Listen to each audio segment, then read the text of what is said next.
Bengal books presents TVS বইমেলা প্রাঙ্গণ থেকে আপনাদের সবাইকে স্বাগত জানাচ্ছি আমি মোহনা হোসেন। দর্শক, আজকে আগে লেখক নয়, আমার হাতে যে বইটা আছে সেই বইটার সাথে আগে আপনাকে পরিচয় করাতে চাই। বইয়ের নাম দেবদাস, মাসুদ রানা এবং হিমু। বাংলা সাহিত্যের তিনটি আইকনিক চরিত্র একটা প্রচ্ছদের ভেতরে, আর একটা প্রচ্ছদে তিনজন নায়ককে যিনি এনেছেন তার নাম লেখক মুম রহমান। আমরা আজকে তার সাথেই আড্ডা দেব। স্বাগতম মুম ভাই, কেমন আছেন? ভালো আছি, আপনি? আমি অনেক ভালো আছি। আমি সবসময় দর্শকদেরকে আগে আমার অতিথির সাথে পরিচয় করাই। আজকে আমি অতিথির সাথে পরিচয় করাইনি, আগে আমি বইয়ের সাথে পরিচয় করিয়েছি, কারণ বইটার নামটাই আমার এত পছন্দ হয়েছে এবং তিনটা ভিন্ন সময়ের তিনজন নায়ককে নিয়ে কথা বলা হয়েছে। এই বইটা দিয়ে আলোচনা শুরু করব আজকে, যে তিনটা চরিত্রকে আপনি একটা বইতে এনেছেন, এটা কোন ঘরানার বই? এইটা তো ঘরানা উপরে লেখাই আছে, প্রবন্ধ। আচ্ছা। তো আরেকটা ঘরানা বলা যেতে পারে, সেটা হলো তুলনামূলক সাহিত্য আলোচনা। আচ্ছা।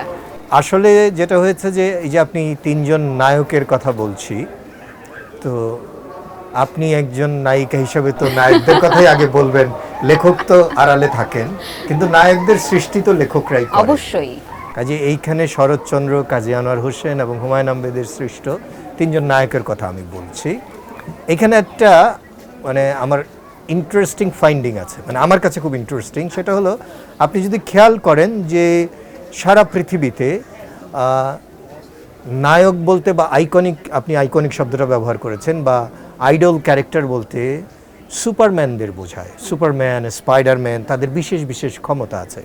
এমনকি আপনি জানেন যে আমাদের মহাকাব্যের নায়কগুলো, ধরুন হোমারের নায়ক ইউলিসিস, বা আমাদের রামায়ণ মহাভারতের নায়কদের কথা যদি বলি, অর্জুন, রাম, বড় বড় দৈত্য, দানব, অপ্রতিরোধ্য সব চরিত্র এবং ভয়ঙ্কর সব খলনায়কের সঙ্গে তারা লড়াই করছে, যুদ্ধ করছে।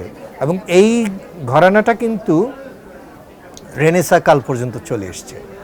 রেনেসাতেও আমরা দেখছি যে মেফিস্টোফেলিসের সঙ্গে চুক্তি করছে ফাউস্ট, হ্যাঁ, বা লুসিফারের সঙ্গে চুক্তি করছে, অর্থাৎ শয়তানের সঙ্গে সে লড়াই করছে।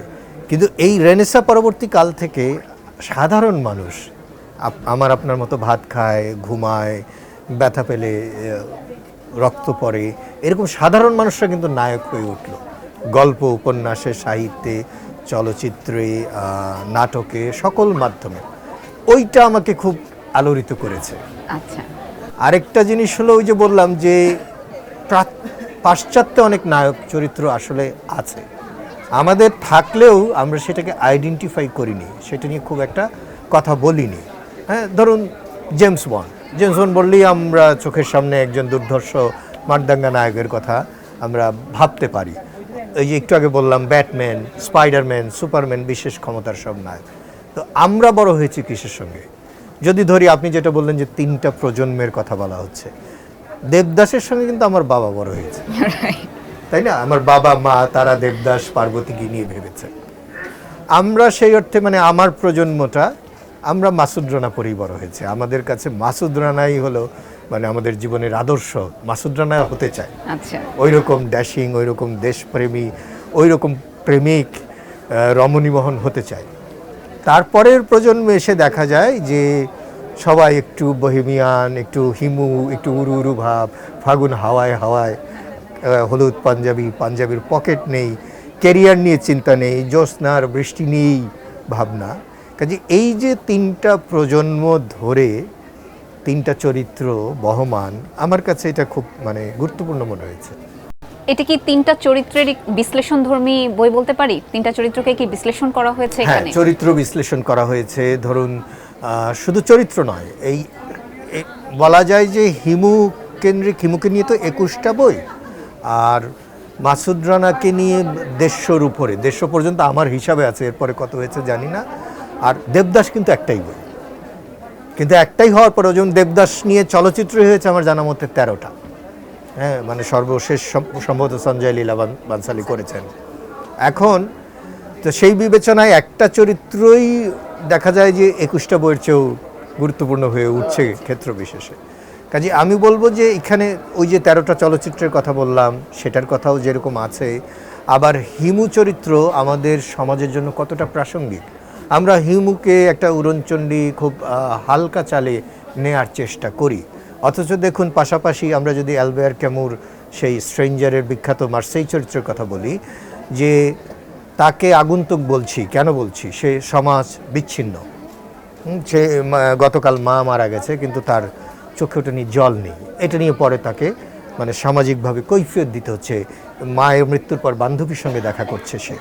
এখন খেয়াল করুন যে হিমু আজকে আমাদের সকল তরুণ চরিত্ররা কি চায়, একটা কর্পোরেট চাকরি চায়, কিংবা বিসিএস দিতে চায়, একটা ঠিকঠাক প্রেমিকা একটা বা একাধিক চায়, একটা মিনিমাম বউ, একটা দুইটা মিনিমাম বাচ্চা কাচ্চা। হিমু কিন্তু এইসবের বাইরে, অর্থাৎ যথার্থ আউটসাইডার।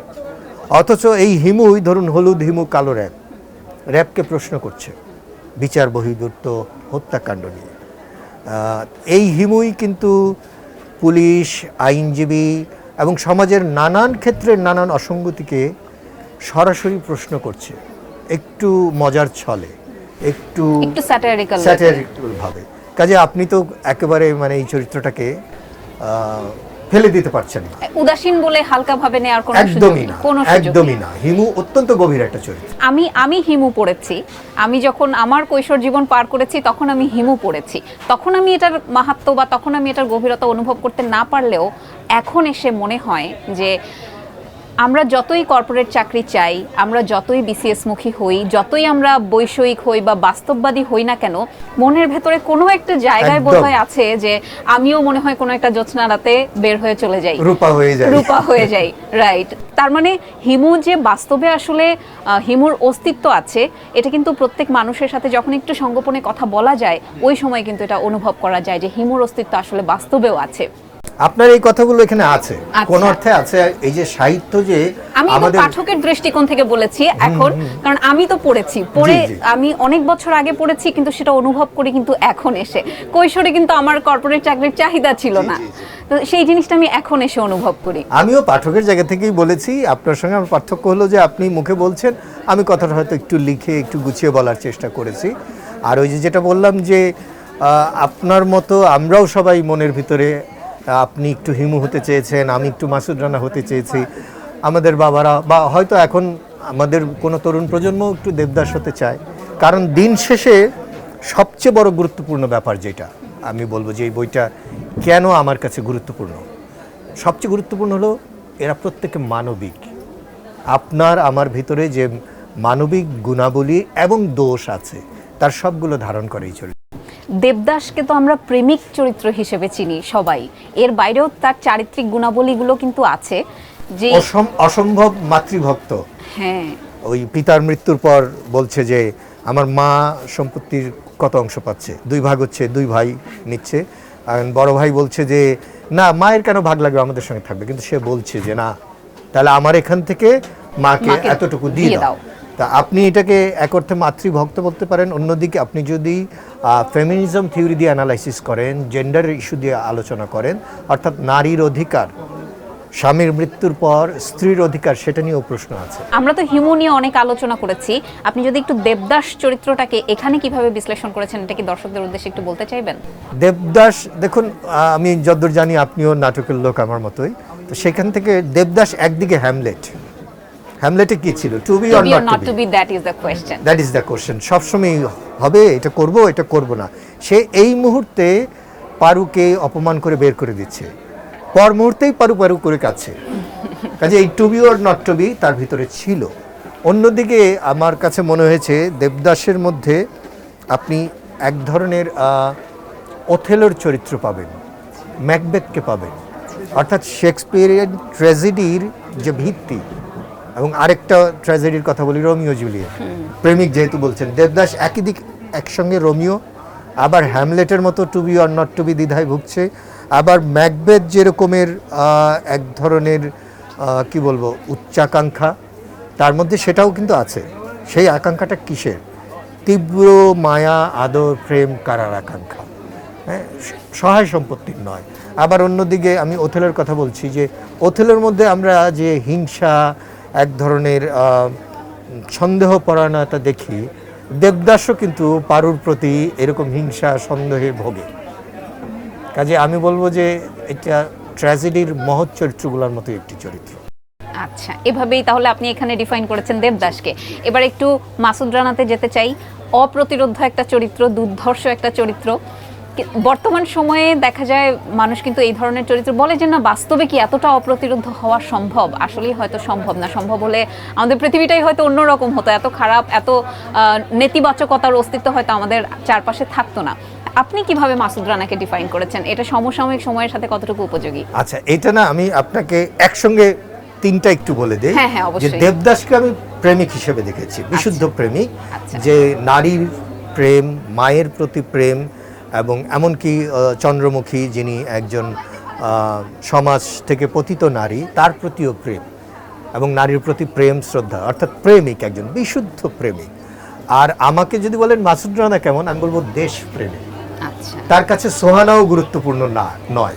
সোহানার জন্য সে অনেক কিছুই করছে, সরাসরি সোহানাকে উদ্ধার করতেও সে মিশনে যাচ্ছে, কিন্তু তার কাছে সবার আগে হচ্ছে দেশপ্রেম। এবং আমরা যে, আপনি যেটা বললেন বাস্তবের সঙ্গে মিলের কথা, আমরা যখন আজকের দিনে সে একজন সিআইএর এজেন্ট, এজেন্টের কথা পড়ি, বা বিশ্ববিখ্যাত বড় বড় এজেন্টের কথা পড়ি যারা দেশের হয়ে গুপ্তচর বৃত্তি করে, তাদের অনেকের সঙ্গে মাসুদ রানার চরিত্র মিল আছে।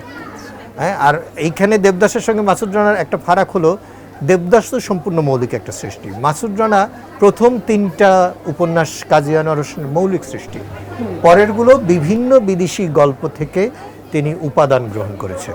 এগুলো অনুবাদ নয়, নকল নয়, বলতে পারি কি আমরা, অ্যাডাপ্টেশন বলতে পারি, গ্রহণ করেছেন। তো এইরকম গ্রহণের ইতিহাস তো বিশ্ব সাহিত্যে অসংখ্য আছে।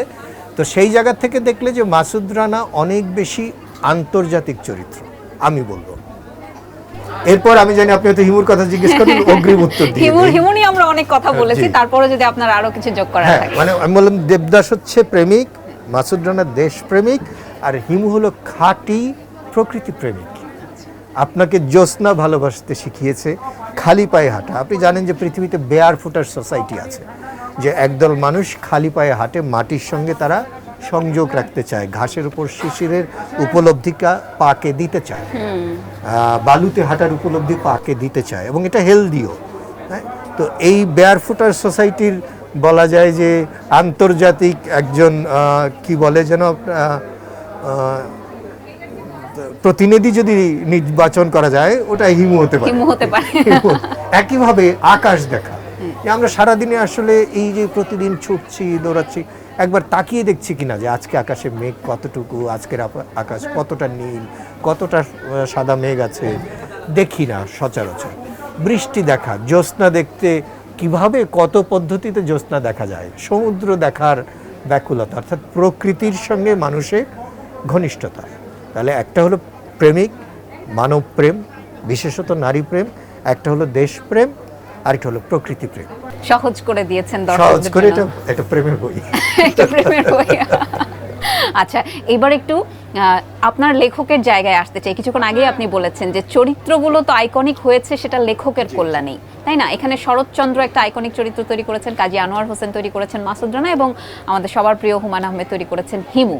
তিনটাকে যে এক জায়গায় নিয়ে আসলেন মুম রহমান, তার আসলে কি খুব গর্ব হয় এই জিনিসটাতে যে সেই লেখকদের কাতারে কি আপনি পড়লেন, বা আপনার অনুভূতিটা কেমন নিজের বইটা নিজের হাতে তুলে নিয়ে? না, আমার গর্ব হওয়ার কোনো সুযোগই নাই, কারণ আমি যথেষ্ট আত্মসচেতন এবং খুব ভালো করে জানি, ধরুন সাহিত্যের পরীক্ষার খাতায় যদি আমি শরৎচন্দ্র, কাজী আনোয়ার হোসেন, হুমায়ূন আহমেদ এদের নাম্বারিং করি, আমাদের পুরনো দিনের ভাষায় এরা লেটার মার্ক পেয়ে অনেক আগেই পাশ করে গেছে, মানে 80-র উপরে, শতকরা 80-র উপরে। আমি এখনও পাশ করতে পারিনি, আমি ছাত্র, এখনও লেখালেখির চেষ্টাটা করছি, কাজে কোনোভাবেই এদের কাতারে আমাকে ফেলার ধৃষ্টতা আমি করব না। না, তাদের কাতারে ফেলছি না, কিন্তু আপনি যেহেতু তিনটা চরিত্রকে এক জায়গায় নিয়ে আসার, এটার জন্য তো একটা সাহসের প্রয়োজন হয়। তিনটা চরিত্র তিনটা সময়ের খুব গুরুত্বপূর্ণ চরিত্র, সেই সাহসটা যে আপনি দেখিয়েছেন, এইটার জন্য আপনাকে অসংখ্য ধন্যবাদ, এবং এটার জন্য আসলেই আপনি একটা ধন্যবাদ পাওয়ার যোগ্যতা রাখেন, আমি মনে করি। অসংখ্য ধন্যবাদ মুম্বাই। একটা শেষ প্রশ্ন করব যে এবারের বইমেলা থেকে আপনার প্রত্যাশা কি? আমার প্রতিবারের বইমেলা থেকে যে প্রত্যাশা থাকে, এইবারের প্রত্যাশাটাও ঠিক সেই রকমই। সেটা হলো মানুষ বইকে আর 5% বেশি ভালোবাসুক। আচ্ছা, ধন্যবাদ, ভালো থাকবেন। দর্শক, আপনাদেরকে অসংখ্য ধন্যবাদ, এতক্ষণ আমাদের সাথে ছিলেন। আশা করি আজকের আড্ডা আপনাদের ভালো লেগেছে। আজকের আড্ডা থেকে নিশ্চয়ই বুঝতে পেরেছেন যে কেন আসলে আমরা গল্পগুলো করি। এই যে আজকের বইটা নিয়ে আমরা কথা বললাম, এই বইটা পড়লে আপনারা কি আহরণ করতে পারবেন সেটা আশা করি এতক্ষণে আপনারা বুঝতে পেরে গেছেন। আমরা প্রতিদিনই আড্ডা দেই, নতুন নতুন লেখক, কবি, সাহিত্যিক বা প্রখ্যাত লেখক, কবি, সাহিত্যিক সবার সাথে আড্ডা দেই, জানার চেষ্টা করি তারা কোন চিন্তা থেকে তাদের বইগুলো লিখেছেন এবং এগুলো পড়লে আপনারা কতটুকু গ্রহণ করতে পারবেন। আমাদের আড্ডা দেখতে হলে আপনাদেরকে চোখ রাখতে হবে দ্য বিজনেস স্ট্যান্ডার্ডের ফেসবুক পেজ এবং ইউটিউব চ্যানেলে। ধন্যবাদ সবাইকে।